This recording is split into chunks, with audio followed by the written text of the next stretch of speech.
தொலைக்காட்சியில் சொன்ன பார்த்தீங்களாண்ணே, அவ்வளோ அநியாயம் நடக்குது. கணவன் வீட்டுக்குள்ளே வரான், மனைவி கணவன் வந்தது கூட தெரியாமல் சீரியல் பார்த்துக்கிட்டு இருக்கா. கணவனுக்கு கடுப்பாயிடுச்சு.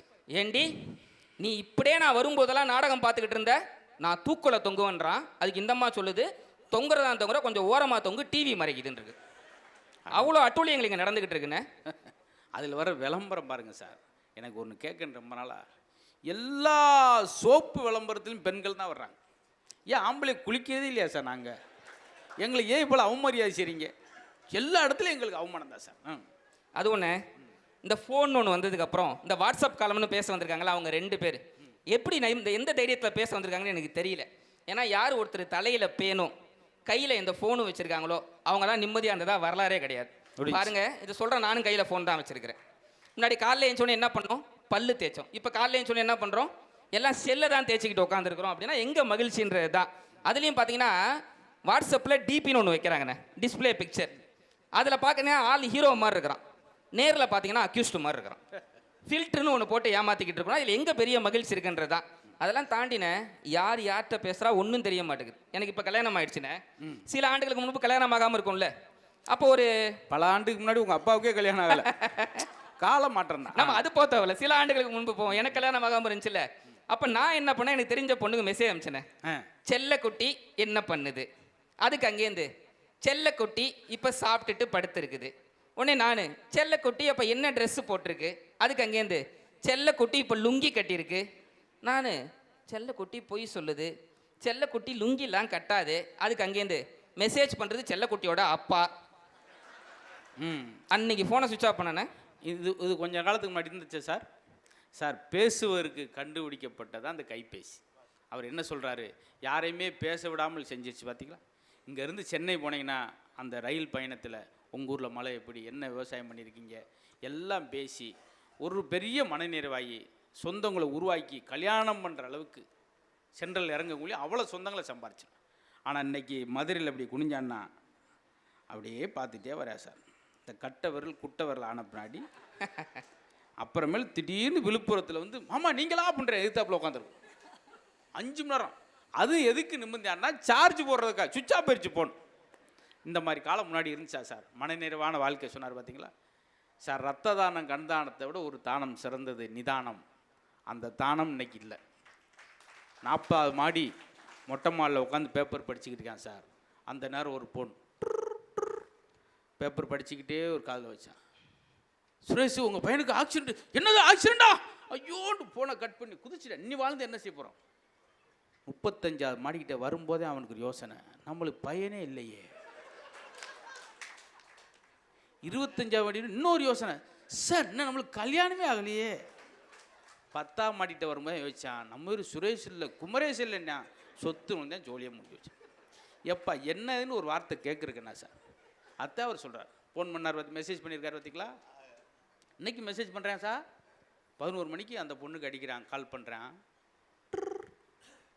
ஹலோ கேமாவா? அந்த பக்கம் அவங்க அப்பா, ஓ மாமாவா, சாரி. அப்படி அதனால் காலம் மாற்றுறது நிறையா விஷயம் இழந்துகிட்டே போயிருக்கேன் சார். அந்த வாட்சி கட்டுற விஷயம்லாம் சொன்னார் பார்த்தீங்களா. நினச்சி பார்க்குறவங்களுக்கு தெரியும். சந்தோஷம். அழகான இப்போ நீங்கள் சொன்ன மாதிரி அந்த காலம் அழகாக இருந்துச்சு. இப்போ யூடியூப்னு ஒன்று வந்துருச்சு. இந்த யூடியூப் வந்ததுக்கப்புறம் எவ்வளோ அநியாயம் நடக்குது. எல்லாம் டூர் போட ஆரம்பிச்சாங்க. நீங்கள் கூட டூர் போட்டிங்கண்ணே. நீங்கள் கூட உங்கள் மதுரை முத்து அஃபிஷியல் சேனலில் வந்து என்ன பண்ணீங்க, ஹோம் டூர் போட்டிங்க. போட்டு ஒரு 10 லட்ச ரூபா சம்பாதிச்சிங்கிறது அடுத்த கதை போட்டிங்க. இது அன்பா சொல்லணும், வந்து வகுத்தறிச்சோட சொல்றியா? இப்படி தான் சார். ஏன்னா என் ஜிபேல 13 ரூபா 41 பைசா வச்சிருக்கேன். அதில் வச்சுக்கிட்டு ஆப்பிள் ஐஃபோன் என்ன விலைன்னு நான் பார்த்துக்கிட்டு இருக்கேன். அப்படின்ற போது எனக்கு உங்கள் வாழ்க்கை பார்க்கும்போது எப்படி இருக்கும்? குளிர்காலே வகுத்தறிச்சா என்ன சார் செய்யும்? அன்னைக்கு வாக்கிங் போகிற எதிர்த்தாப்பில் வந்தவன், என்ன சார் சுகரா? இல்லை சார் சும்மா வாக்கிங். வயசு என்ன? அதெல்லாம் வந்திருக்கும். இல்லை சார் வரல, இந்த கண்ணெல்லாம் உள்ளே போயிருக்கு. அவனே ஒரு டாக்டர் மாதிரி பேசுகிறேன். அப்புறம் எங்கள் டாக்டர் சாருக்கு என்ன மாதிரியா இருக்குது? இவன் சொல்கிறேன் பயமுடுத்தானு சொல்லி அன்னைக்கே போய் லேபில் டெஸ்ட் எடுத்து பார்த்துட்டேன் சார். வந்து அவன் மறுநாள் வந்தேன், சுகர் இல்லை. எல்லா லேப்பையும் நம்பாதீங்க. அன்னைக்கு மாறிச்சாமே அப்படித்தான் ஸ்ட்ராங்காக சொன்னேன். 850 இருந்து கிட்னி போய் கிடைக்காம பார்த்தீங்களா? ஏன்னா ஒரு வாக்கிங் வந்து தப்பாடா, கிட்னி ஓரளவுக்கு நான் ஒன்று இப்போ செய்ய சொல்லணும். அதனால தான் டாக்டர் சார்லாம் நீங்கள் சில நேரம் ஐசியூவில் அலோவ் பண்ண மாட்டேங்கிறாரேன்னு நீங்கள் வருத்தப்படுறீங்க. அதுக்கு ஒரு காரணம் இருக்குது. டைம் எடுத்துக்கிட்டு கோச்சிக்கிறாரு. பரவாயில்லண்ணே, விளம்பர இடைவெளி நான் தானே. ஆமாம். நீங்கள் மெயின் பிக்சர் நீங்கள் தான். சொந்தக்காரங்க உள்ளே வந்தோடனே 50 ரூபாய்க்கு அழிப்பின ஆப்பிளோடு நிற்பேன் ரிசப்ஷனில். டாக்டர் சார், அவருடைய தாய் மாமன், முதல்ல நீ வெளியே போய் அப்படின்பார். எதுக்கு? 50 ரூபா ஆப்பிளை கொண்டு வந்து 5 லட்சம் செலவண்டி போயிடுவேன். படுத்திருக்காள்கிட்ட போய் பக்கத்தில், நம்ம மாப்பிள்ளை எப்படி இருக்க? இருக்கேம்மா, அம்மா இருக்கேன். நான் ஆஸ்பத்திரிக்குள்ளே வரும்போது ஒரு டெட் பாடி ஒன்று போச்சு, நீ தான் நினச்சேன் மாப்பிள்ளை. அவன் படக்குன்னு டியூப் எடுத்துட்டு, இல்லைம்மாம்மா இப்படி பேசலாமா சார்? இதுக்கு தான் வள்ளுவர் குரல் எனக்கு பிடிச்ச குரல், இனிய உளவாக இன்னாத குரல் கனியிருப்ப காய்க்கவர். நல்ல வார்த்தைகள் பேச இருக்கிறபோது எதுக்கு சார் அதை பயன்படுத்த மாட்டேங்கிறீங்க? எது சார்? மாப்பிள்ளை கல்யாணம் வச்சுருக்கேன். அப்படியா? எங்கே? நம்ம மாடசாமி மண்டபத்தில். அங்கே வைக்காதையா, அங்கே வச்சு தானே நம்ம இவனுக்கு முனியாண்டிக்கு டைவர்ஸ் ஆச்சு. என்ன சொன்னாலும் வீடு கட்டிருக்க. எங்கே வீடு கட்டியிருக்கா? அங்கே கட்டாதுன்னு சொன்னேன்ல, அங்கே தானே ஃபஸ்ட் ஸ்டார்ட் வந்து ஆப்பிள் ஐஃபோன், இது OnePlusண்ணே. ஒரு 1.5 லட்ச ரூபா ஃபோனை தொலைச்சிட்டேன் நான். எனக்கு ரொம்ப வருத்தம். 1.5 லட்ச ரூபா காசு கொடுத்து வாங்கின ஃபோனை தொலைச்சிட்டேன்னு இருந்தபோது எங்கள் மாமா கால் பண்ணார் ஊர்லேருந்து. மாப்பிள்ளை ஃபோன் தொலைச்சிச்சின்னு கேள்விப்பட்டேன், வீட்டில் ஏறிய வேறு எங்கேயும் போயிடாது, அவனை பிடிக்க முடியாது, நான் வந்துடுறேன் அப்படின்னாரு. வந்தவர் என்ன பண்ணார், ரொம்ப ஆறுதல் சொன்னார். கவலைப்படாத மாப்பிள்ளை, நீ ஒரு 10 கூட்டம் பேசினா வாங்கிடலாம், ஒன்றும் பெரிய விஷயம் கிடையாது அப்படின்னு ரொம்ப ஆறுதலாக பேசினார். நான் கூட பரவாயில்ல, நமக்கு இப்படி ஒரு மாமா கிடச்சிருக்காரு, இப்படி ஒரு சொந்தக்காரங்க இருக்கும்போது வாழ்க்கை எவ்வளோ சந்தோஷமாக இருக்குன்னு நினச்சேன். கடைசியாக போகும்போது தான் டிஸ்ட் வச்சார். சரி மாப்பிள்ளை, நான் ஊருக்கு கிளம்புறேன், அந்த ஐஃபோன் தான் தொலைஞ்சு போச்சுல்ல, அந்த சார்ஜர் சும்மா தானே வச்சிருப்போம், அதை கொடுன்னார். அவர் அந்த சார்ஜரை வாங்குறதுக்கு தான் வந்திருக்குது. இப்போ வாழ்க்கை அப்படி தான் போயிட்டு. இந்த யூடியூப் சொன்னேன் பார்த்தீங்களா, இந்த யூடியூப் வந்தப்பறம் இப்போ எல்லாம் டூர் போடுறாங்க. அன்றைக்கி அப்படி தான் ஒரு அம்மா வீட்டில் என்ன பண்ணுச்சு, ஹோம் டூர் போட்டுச்சு. ஹாய் ஃப்ரெண்ட்ஸ், இந்த வாரம் ஃபுல்லாக என் வீட்டை உங்களுக்கு சுற்றி காட்ட போகிறேன் அப்படின்னு என்னென்ன வீட்டில் இருக்குன்னு எல்லாம் காட்டுருச்சு. அடுத்த வாரம் ஃபுல்லாக ஜுவல் கலெக்ஷன் டூர் காட்டுறேன்னு, வீட்டில் என்ன நகை வச்சிருக்குது, அது பீரோவில் எப்படி வச்சிருக்குது, என்ன பாஸ்வேர்டுன்னு எல்லாம் சொல்லிவிட்டு 3ஆவது வாரம் ஃப்ரெண்ட்ஸ் 2 வாரமாக உங்களுக்கு வீட்டையே சுற்றி காட்டுறேன், உங்களுக்கு போர் அடிக்கும், நான் அடுத்த வாரம் ஃபுல்லாக ஊட்டி போயிட்டு டூர் போகிறேன். ஊட்டியில் போய் டூர் போட்டுச்சு. திருடம் பார்த்தான், இந்த அம்மா வீட்டுக்கு டூரை போட்டான். இன்றைக்கி இப்படி தான் இன்றைய கால வாழ்க்கை, வாட்ஸ்அப் காலம் போயிட்டுருக்குன்றது தான் உண்மை. அதை தாண்டி இன்றைய பிள்ளைகளுக்கு பார்த்தீங்கன்னா, எல்லாருமே நீங்கள் எல்லாம் கவனிங்க, உங்கள் வீட்டில் இருக்கக்கூடிய எல்லா பிள்ளைகளும் என்ன பண்ணுறாங்க, ஃபோனில் ஆன்லைன் கேம்ஸ்னு விளையாடுறாங்களா. அதில் என்ன சொல்கிறாங்க, வெட்டு குத்து, வெட்டினாதான் பாயிண்ட், குத்தனாதான் பாயிண்ட்னு அவன் சொல்லி கொடுக்குறான். அதில் சொல்கிறாங்க வின்னர் வின்னர் சிக்கன் டின்னர்னு விளையாடுறாங்க பசங்க. நான் கேட்குறேன், நம்ம எல்லாம் அந்த காலத்தில் ஒரு விளையாட்டு விளையாண்டோம், அந்த வாழ்க்கை எவ்வளோ அழகாக இருந்துச்சு. உங்கள் எல்லாரையும், நீங்கள் எல்லாருமே வயசானவங்க, ரொம்ப அறிவில் சிறந்தவங்க, உங்களை எல்லாரையும் நான் சின்ன வயசுக்கு கொண்டு போகிறேன், கொஞ்சம் ஒத்துழைப்பு கொடுங்க. உங்களுக்கு தெரிஞ்ச ஒரு விளையாட்டு தான் டிக் டிக். யார் அது? திருடன். என்ன வேண்டும்? நகை வேண்டும். என்ன நகை? கலர் நகை. என்ன கலர்? பச்சை கலர். என்ன பச்சை? மா பச்சை. என்ன மா? டீச்சர் அம்மா. என்ன டீச்சர்? கணக்கு டீச்சர். என்ன கணக்கு? வீட்டு கணக்கு. என்ன வீடு? மாடி வீடு. என்ன மாடி? மொட்டை மாடி. என்ன மொட்டை? பழனி மொட்டை. என்ன பழனி? வடை பழனி. என்ன வடை? ஆமை வடை. என்ன ஆமை? குளத்தாமை. என்ன குளம்? திரி குளம். என்ன திரி? விளக்கு திரி. என்ன விளக்கு? குத்து விளக்கு. என்ன குத்து?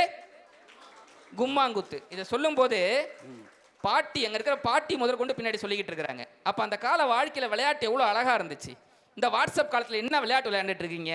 நிறைவான என் பேச்சு எப்படி வச்சு நிறைவு செய்கிறேன். அந்த காலத்தில் எல்லாம் மகிழ்ச்சி இருந்துச்சு. இப்போ என்ன பண்ணுறோம், நாங்கள் ஒரு அட்வொகேட், நான் அண்ணனுக்கு தெரியும், கலையமுதன் இருக்காரு தெரியும், கோர்ட்டில் பார்த்தீங்கன்னா டைவர்ஸ் கேசஸ், ஒரு கல்யாணமாகி 1 மாதம் கூட ஆயிருக்காது, உடனே விவாகரத்து வந்து நிற்கிறாங்க. இப்போலாம் ஹோட்டலில் கொடுக்கக்கூடிய சாம்பார் பொட்டலத்தை பிரிக்கிறதுக்கே நமக்கு 5 நிமிஷம் ஆகுது. ஆனால் இவங்க கல்யாணமான கொஞ்ச நாள்லேயே அங்கே வந்து நிற்கிறாங்கன்னா என்ன வாழ்க்கையை வாழ்ந்துக்கிட்டு இருக்கோம். அதெல்லாம் தாண்டி நிறைவாக இப்படி வச்சு சொன்னால் நல்லாயிருக்கும். நீங்கள்லாம் யூடியூப்பில் ஒரு வீடியோ பார்த்துருப்பீங்க, நீங்கள் எல்லாருமே ஃபோன் யூஸ் பண்ணுறீங்க.